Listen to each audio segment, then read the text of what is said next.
هو أنا لما حاولت إن أنا يعني أساعد البنت فهجموا عليا. طبعا كان عددهم كبير، زقوني فوقعت. قعدوا يضربوني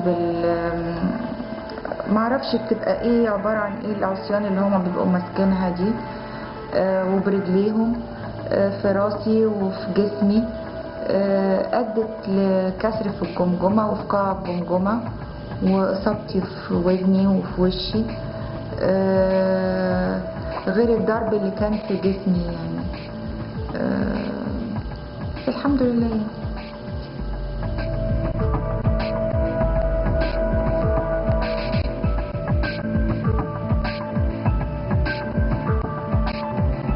هم نفسهم بيخضعوا لمحاكمات عسكرية كجيش، فبالتالي هم هيحموا نفسهم، فازاي ان هم الواحد يعرف يقاضيهم يعني؟ فاستحالة. اتمنى عدالة، يبقى في عدالة، ناخد حقنا. مش معقول عدد كبير قوي استشهد وعدد كبير قوي اتصاب، واصابات كلها خطيرة، ما بين فقد العميق، ما بين شلل، ما بين حالات غيبوبة، ما بين حالات كتيرة جدا.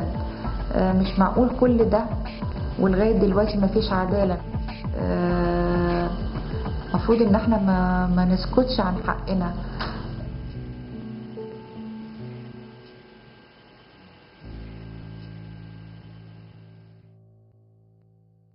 Hello, I'm Nicholas Piershaw.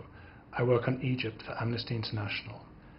So many people are hoping that there is now a genuine chance for change in Egypt, and that the repression and oppression of the authorities, the security forces, and the army are a thing of the past.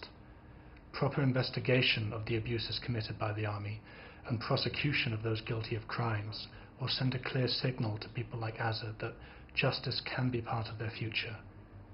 Please help us.